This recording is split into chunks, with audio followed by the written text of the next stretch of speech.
Hi, my name is John Stallman. I'm General Manager at Cruiser RV here in Howe, Indiana. We've been a lightweight manufacturer of travel trailers, toy haulers, and other units for the last 10 years. The company is started with a small group of individuals, and over the course of the last 7 to 8 years we've quadrupled our production from, basically we started around 4 units a day, 5 days a week, with a maximum capacity a few years ago of 20 units a day, 5 days a week. So we employ about 180 people, and that's around 20 in the office and anywhere from 150 to 160 online. Our units are extremely lightweight. That's something we focus on.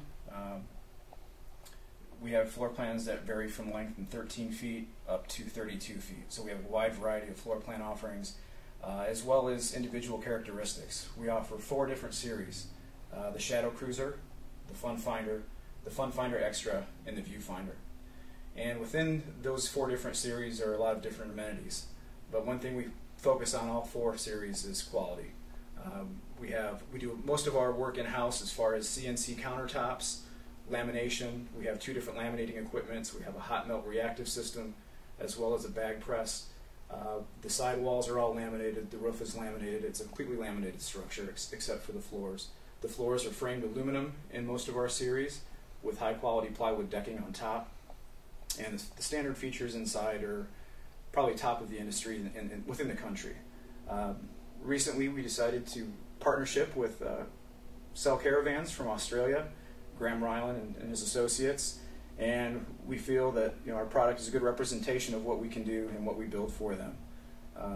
It's been a great partnership thus far. We're learning the codes, and we feel we build a quality product that will be well represented over there.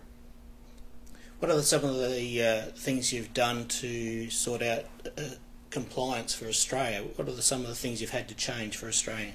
Obviously the flipping of the floor plan is the largest. It's a little bit backwards for us, but the wiring essentially all being different, the receps, the 240 volts. Our engineering departments work tirelessly on code issues. Weight being critical, suspension, chassis construction, all of these issues.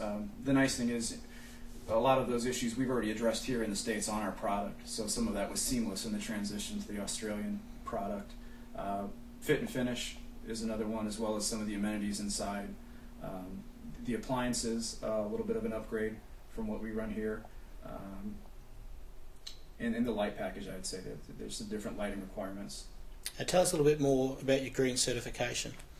Green certification is how our production process and what we put in these units, how it affects the environment, and that's a big deal to us. We try to use the parts and components that are going to have the least effect on our environment. We bale all of our own cardboard in-house. Basically, all of your, so many of your components come in cardboard boxes rather than just throw that in a hopper and expect somebody else to take care of it. We bale all that together. It's good for the environment, and it's good for us. We get some compensation on the back end for that. Other items within the green certification are like diffusers for your faucets. A lot of people will overlook that. That helps with the gallons of water per minute, so you're not wasting water. Just our process here and our material handling are also items from the green certification. And how do you find the transportation process going from America to Australia? It's interesting. It's a little bit different than just shipping from state to state, but we have a very good logistics team as far as with our transportation drivers, getting them to port, working on logistics of getting them either containerized or roll on, roll off, and then we keep our fingers crossed that the seas are easy that day, so that they get across in I believe about 2 weeks. So there's a bit of a waiting period, but again, based on the quality and the construction of the units, we hope that they get there with little harm done. Concerns is always in Australia for spare parts availability. Can you tell us a little bit more about your system for spare parts and being able to get it to Australia? Essentially, when we build a unit, everything is part coded. We have a part number for every component that goes within our trailers. Again, with that working relationship with Cell Caravans, Josh and our parts department work hand in hand as far as if they need items, they can reference a part number, a quick snap of a digital picture, we know exactly what we're comparing, and then it's just a matter of containering it, or We can even freight overnight, air freight. A little bit expensive, but if the product's required for it, it can be done. And we do a build sheet that has, and literally it's thousands and thousands of components, but it's all part numbered. Van created for Australia rather than one from America for American customers. There's no real problems in finding out the parts. Part codes are essentially the same? They're essentially the same. Mm-hmm. Okay. And we have some of the, and I mentioned earlier that some of the appliances are a little bit different. Refrigerators, air conditioners, which come from Dometic. They actually have some Australian components that, again, based on that certification that we need to comply with, so we make sure to put those in. But again, based on the part numbers, it's easily available to us in the States. The weather is different in Australia to here and where they travel. Do you see that as any bearing on the product itself? What's its extremities? We like, again, with being a laminated product, I like to call it the thermal envelope, and that being the living space within inside the coach. And being a laminated product, you still get a decent R value, which is your insulation value in the sidewalls and the roof. Every unit we build has a furnace, has an air conditioner, so it can handle a myriad of climate changes. We get awful cold winters up here in northern Indiana, so it's not uncommon. And we actually ship into Canada as well, and a lot of those temperatures get into minus degrees. Now that being said, they're not made to live in at that temperature. But even if it's being maintained on a customer's home, the tanks aren't going to crack. We basically, it's a four-weather coach, or four-season coach, I should say. Yeah. From the Australian's perspective, more emphasis is on protection from heat. With that thermal type of envelope that you're creating, does that resist to heat build up as well as cold at the same level? Yes, it does.